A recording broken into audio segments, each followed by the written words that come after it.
हजारों साल पहले, जब दुनिया के ज्यादातर हिस्से अंधेरे में डूबे हुए थे, तब अफ्रीका के रेगिस्तान में एक ऐसी सभ्यता जन्म ले रही थी जो इंसानी इतिहास की सबसे रहस्यमयी ताकत बनने वाली थी। मिस्र, रेत का वह साम्राज्य जहां इंसानों ने पत्थरों को अमरता में बदल दिया। आज भी गीजा के विशाल पिरामिड दुनिया को चुनौती देते हुए खड़े हैं, इतने विशाल कि आधुनिक मशीनें भी उन्हें देखकर हैरान रह जाए। लेकिन सबसे बड़ा सवाल आज भी वही है, आखिर 4500 साल पहले बिना मशीनों के इन पिरामिडों को बनाया कैसे गया? कुछ लोग कहते हैं यह इंसानों का काम नहीं हो सकता, कुछ मानते हैं एलियंस ने इन्हें बनाया, और कुछ के लिए यह इतिहास का सबसे बड़ा रहस्य है। लेकिन सच्चाई शायद इससे भी ज्यादा डरावनी है। प्राचीन मिस्र में फराओ को सिर्फ राजा नहीं माना जाता था, उन्हें भगवान समझा जाता था, और मौत उनके लिए अंत नहीं बल्कि दूसरी दुनिया की शुरुआत थी। फराओ खुफू, वह शासक जिसने इतिहास का सबसे विशाल पिरामिड बनाने का आदेश दिया, एक ऐसा मकबरा जो उसे हमेशा के लिए अमर बना दे। इसके लिए चुना गया गीजा का रेगिस्तान, जहां हजारों मजदूर दिन रात जलती धूप में काम करने लगे।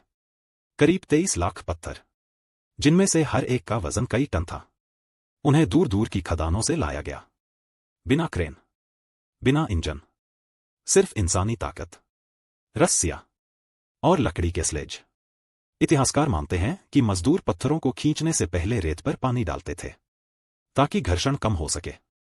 धीरे धीरे पत्थर ऊपर चढ़ाए गए, विशाल रैंप बनाए गए, और सालों की मेहनत के बाद रेगिस्तान के बीच खड़ा हुआ महान गीजा पिरामिड, 146 मीटर ऊंचा, इतना सटीक कि इसकी चारों दिशाएं लगभग पूरी तरह उत्तर, दक्षिण, पूर्व और पश्चिम से मेल खाती हैं। लेकिन रहस्य यहीं खत्म नहीं होता। पिरामिड के अंदर बने गुप्त रास्ते, छिपे हुए कक्ष और दीवारों पर बने रहस्यमयी चिन्ह आज भी वैज्ञानिकों को उलझन में डालते हैं। कुछ खोजकर्ताओं का दावा है कि पिरामिडों के नीचे अब भी अनदेखे कमरे छिपे हो सकते हैं। और फिर आता है सबसे डरावना सवाल, क्या इन पिरामिडों को सिर्फ मकबरे के रूप में बनाया गया था, या इनके पीछे कोई ऐसी तकनीक छिपी थी जिसे आज की दुनिया भूल चुकी है? सदियों तक आंधियां आईं, साम्राज्य मिट गए, लेकिन पिरामिड आज भी खड़े हैं, मानो वे इंसानों को याद दिला रहे हों कि सभ्यताएं खत्म हो सकती हैं, लेकिन रहस्य कभी नहीं मरते। मिस्र के पिरामिड सिर्फ पत्थरों की इमारतें नहीं हैं, वे इंसानी जुनून, डर और अमर होने की चाहत का प्रतीक हैं। और शायद दुनिया का सबसे बड़ा अनसुलझा रहस्य भी।